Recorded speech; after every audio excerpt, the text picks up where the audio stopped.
During my childhood, my family was like a drop of water in a vast river, never remaining in one location for long. We settled in Rhode Island when I was 8, and there we remained until I went to college in Colorado Springs. Most of my memories are rooted in Rhode Island, but there are fragments in the attic of my brain which belong to various homes that we had lived in when I was much younger. Most of these memories are unclear and pointless. Chasing after another boy in the backyard of a house in North Carolina, trying to build a raft to float on the creek behind the apartment we rented in Pennsylvania, and so on. But there is one set of memories which remains as clear as glass, as though they were made just yesterday. I often wonder whether these memories are simply lucid dreams produced by the long sickness I experienced that spring, but in my heart, I know they are real. We were living in a house just outside of the bustling metropolis of New Vineyard, Maine. Population 643. It was a large structure, especially for a family of 3. There were a number of rooms that I didn't even see in the 5 months we resided there. In some ways, it was a waste of space, but it was the only house on the market at the time, at least within an hour's commute to my dad's place of work. The day after my 5th birthday, attended by my parents alone, I came down with a fever. The doctor said that I had mononucleosis, which meant no rough play and more fever for at least another 3 weeks. It was horrible timing to be bedridden.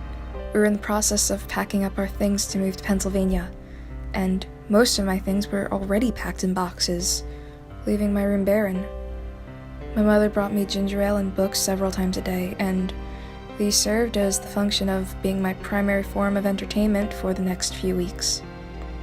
Boredom always loomed just around the corner, waiting to rear its ugly head and compound my misery.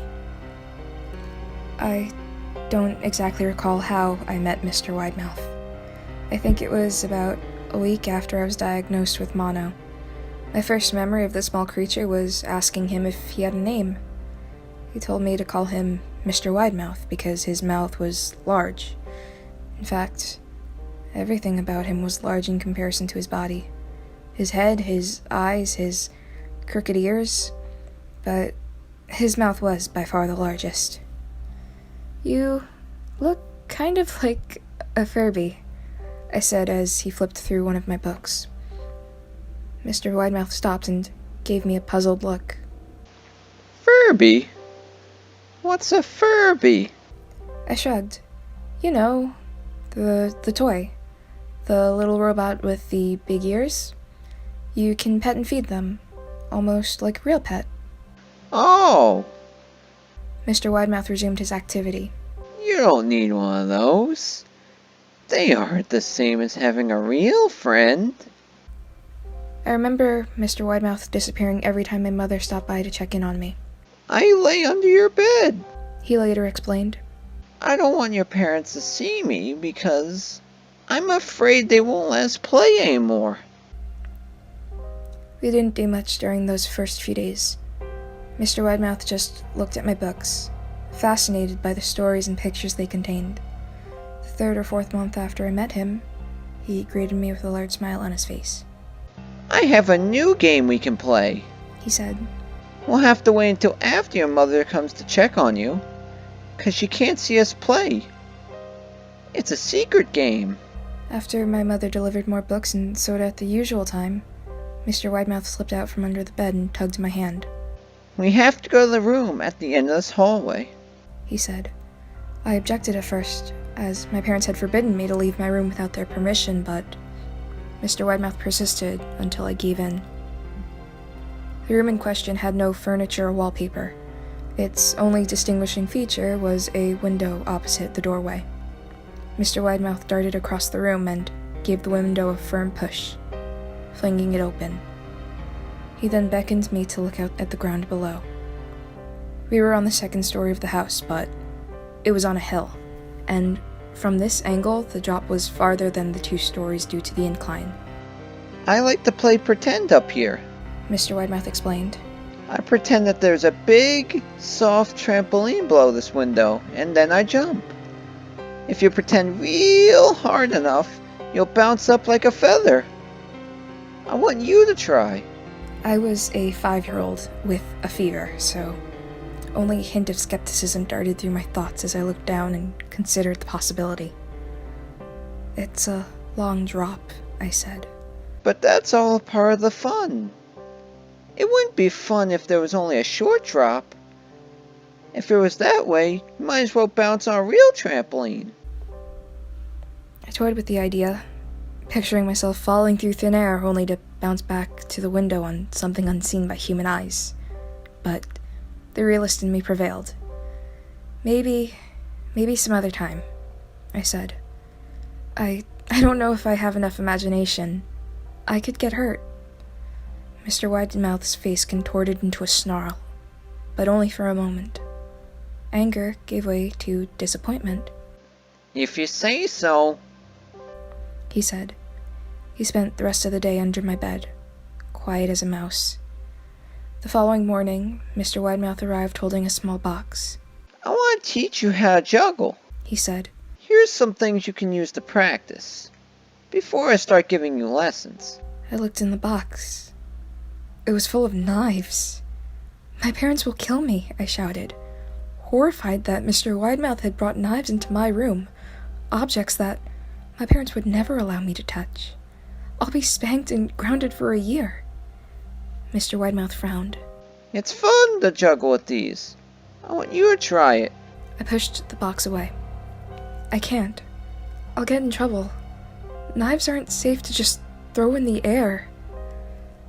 Mr. Widemouth's frown deepened into a scowl.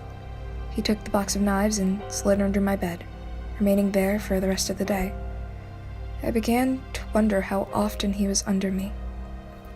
I started having trouble sleeping after that. Mr. Widemouth often woke me up at night, saying he put a real trampoline under the window. A big one that I couldn't see in the dark. I always declined and tried to go back to sleep, but Mr. Widemouth persisted. Sometimes he stayed by my side until early in the morning, encouraging me to jump. He wasn't so fun to play with anymore. My mother came to me one morning and told me I had her permission to walk around outside. She thought the fresh air would be good for me, especially after being confined to my room for so long. Ecstatic, I put on my sneakers and trotted out to the back porch, yearning for the feeling of sun on my face. Mr. Widemouth was waiting for me. "I have something I want you to see," he said. I must have given him a weird look because he then said, "It's safe. I promise." I followed him into the beginning of a deer trail which ran through the woods behind the house. "This is a really important path," he said. "I've had a lot of friends about your age. When they were ready, I took them down this path to a special place. You aren't ready yet, but one day I hope to take you there." I returned to the house, wondering what kind of place lay beyond that trail. 2 weeks after I met Mr. Widemouth, the last load of our things had been packed into a moving truck. I would be in the cab of that truck, sitting next to my father for the long drive to Pennsylvania. I considered telling Mr. Widemouth that I would be leaving, but even at 5 years old, I was beginning to suspect that perhaps the creature's intentions were not to my benefit, despite what he said otherwise. For this reason, I decided to keep my departure a secret. My father and I were in the truck at 4 a.m. He was hoping to make it to Pennsylvania by lunchtime tomorrow with the help of an endless supply of coffee and a 6-pack of energy drinks. He seemed more like a man who was about to run a marathon rather than one who was about to spend 2 days sitting still. "Early enough for you?" my father asked with a hint of sympathy. I nodded and placed my head against the window, hoping for some sleep before the sun came up. I felt my father's hand on my shoulder. "This is the last move, son. I promise. I know it's hard for you, as sick as you've been. Once I get promoted, we can settle down and you can make friends." I opened my eyes as we backed out of the driveway. I saw Mr. Widemouth's silhouette in my bedroom window. He stood motionless until the truck was about to turn onto the main road. He gave a pitiful little wave goodbye, steak knife in hand. I didn't wave back. Years later, I returned to New Vineyard. The piece of land our house stood upon was empty except for the foundation, as the house burned down a few years after my family left. Out of curiosity, I followed that deer trail that Mr. Widemouth had shown me.